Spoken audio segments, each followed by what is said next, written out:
Blouse అంతా complete అయిన తర్వాత హుక్స్ అండ్ కాజాల్‌ని హ్యాండ్‌తో స్టిచ్ చేయాలంటే చాలా టైం పడుతుంది కదా!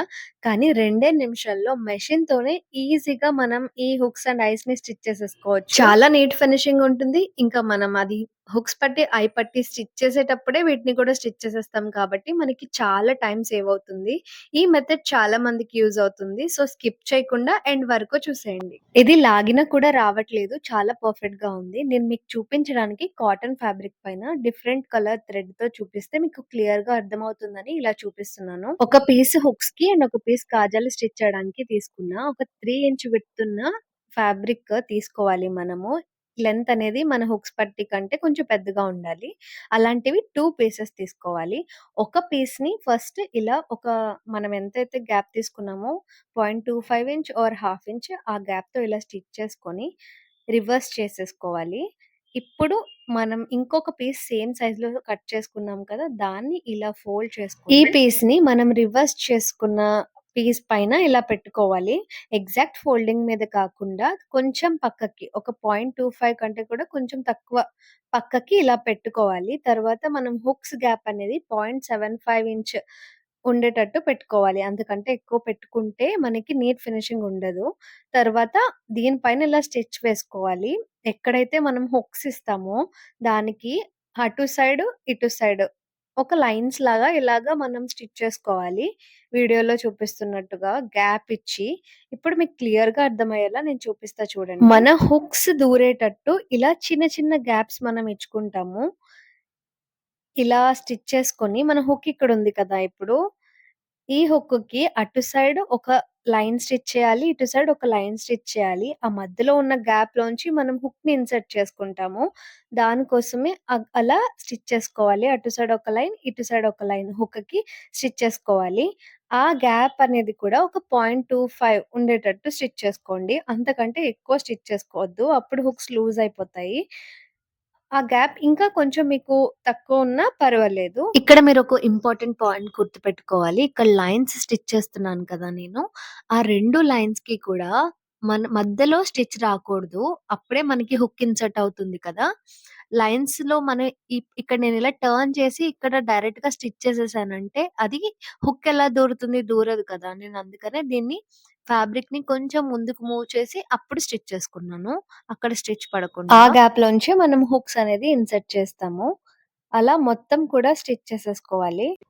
ఈ లైన్స్ లెంత్ కూడా హుక్స్ ఎంత పొడవుంటుందో అంతే లెంత్ స్టిచ్ చేసుకోండి. మరీ పొడవుగా ఈ లైన్స్‌ని స్టిచ్ చేసుకోకూడదు. మీరు నా ఛానెల్‌ని ఇంకా సబ్స్క్రైబ్ చేసుకోకపోతే please subscribe to my channel. ఇంకా నేను ఇక్కడ లాస్ట్ హుక్స్ దగ్గర కొంచెం పొడవుగా స్టిచ్ చేశాను. పొడవుగా స్టిచ్ చేస్తే మీకు ఏమవుతుందో కూడా ఈ వీడియోలో చూపిస్తాను.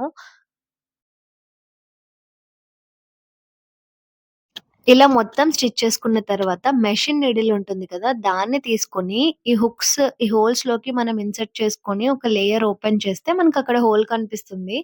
అక్కడ మనం స్టిచ్ పడకుండా స్టిచ్ చేసుకున్నాం కాబట్టి అలా ఉంది. అక్కడ స్టిచ్ పడకుండా మీరు స్టిచ్ చేసుకోండి. తర్వాత హుక్‌ని ఇలా ఇన్సర్ట్ చేసి బయటకి తీసేసుకోవడమే.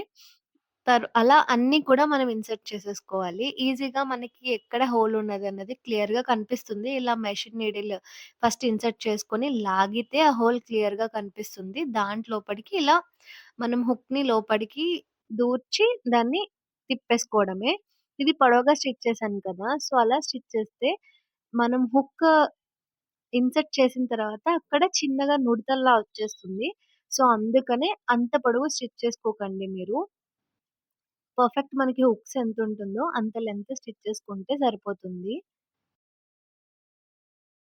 ఇప్పుడు ఎక్స్‌ట్రాగా ఉన్న ఫ్యాబ్రిక్‌ని కట్ చేసుకొని మనం యాస్ యూజువల్‌గా ఎలా స్టిచ్ చేస్తామో హుక్స్ పట్టి అలాగే ఫోల్డ్ చేసి స్టిచ్ చేసేసుకోవడమే. అంతే. చాలా సింపుల్‌గా అయిపోతుంది. ఇక్కడ మీకు స్టిచ్ అనేది క్లియర్‌గా కనిపించడం కోసం నేను వైట్ కలర్ థ్రెడ్ యూజ్ చేశాను. హుక్స్ అయిపోయింది కదా! ఇప్పుడు కాజా పట్టి స్టిచ్ చేసుకుందాము. దీనికి కూడా సేమ్ ఎక్స్‌ట్రా ఫ్యాబ్రిక్ అనేది 4 ఇంచ్ విడ్త్ అండ్ లెంత్ అనేది మన కాజా పట్టి కంటే పొడవుగా ఉండేటట్టు తీసుకోవాలి. దాన్ని ఇలా ఫోల్డ్ చేసేసి దానిపైన ఇలా పెట్టుకొని ఇలా స్టిచ్ చేసేసుకోవాలి వీడియోలో చూపిస్తున్నట్టుగా. దీన్ని ఇప్పుడు ఇలా రివర్స్ చేసేసి మనం ఎక్స్‌ట్రాస్ అన్నీ కట్ చేసేసుకొని ఇలా ఫోల్డ్ చేసేసుకోవాలి. మనం నార్మల్‌గా ఎలా స్టిచ్ చేస్తామో కాజా పట్టి సేమ్ అంతే. ఇలా స్టిచ్ చేసుకున్న తర్వాత మనం ఎక్కడైతే ఈ హుక్స్ మనకి మార్కింగ్ తెలియాలి కదా! అందుకని నేను హుక్స్ పైన ఇలా చాక్ పెట్టుకొని దాన్ని దీని పైన ప్రెస్ చేస్తే ఆ ప్రింట్ అనేది కింద పడుతుంది కదా! అక్కడ మార్క్ చేసుకున్నాను. ఎక్కడెక్కడైతే నేను ఐస్ స్టిచ్ చేయాలో. ఈ మార్కింగ్‌కి మనం కోన్స్ లాగా స్టిచ్ చేసుకోవాలి. దాంట్లోకి మనకి ఆ హుక్ అనేది దూర్పుకుంటాం కదా! సో, అది గ్యాప్ లాగా మనం స్టిచ్ చేసుకోవాలి. సో, దాన్ని ఇక్కడ కోన్ లాగా స్టిచ్ చేస్తున్నాం మనము. అది ఎలా స్టిచ్ చేయాలో మీకిక్కడ స్కెచ్‌తో నేను డ్రా చేసి చూపిస్తున్నాను. ఇక్కడ మనకి హుక్ ఇన్సర్ట్ చేసుకోవడానికి కొంచెం గ్యాప్ ఉంచి దాన్ని ఇలా కోన్ లాగా స్టిచ్ చేసుకోవాలి. ఆ మధ్యలో ఉన్న గ్యాప్‌లోకి మనకి ఆ హుక్ ఇన్సర్ట్ చేసుకుంటాము. ఇలా మొత్తం స్టిచ్ చేసుకున్న తర్వాత ఆ ఎగ్జాక్ట్ స్టిచ్ పైన ఇంకొక స్టిచ్ వేసుకుంటే అది మనకి టైట్‌గా ఉంటుంది. విడిపోకుండా స్టిచ్ అనేది. ఎందుకంటే ఇది రఫ్‌గా కాబట్టి నేను ఒక్కసారే వేశానిక్కడ. దానిపైన 2 స్టిచెస్ వేసుకుంటే అది టైట్‌గా ఉంటుంది విడిపోకుండా. అంతే that's it for this video. ఈ వీడియో మీకు హెల్ప్‌ఫుల్ అనిపిస్తే ప్లీజ్ నా ఛానెల్‌ని సబ్స్క్రైబ్ చేసుకొని వీడియోని లైక్ చేయండి. ఇంకా హైప్ బటన్ కూడా క్లిక్ చేయండి. Thank you for watching. Bye bye.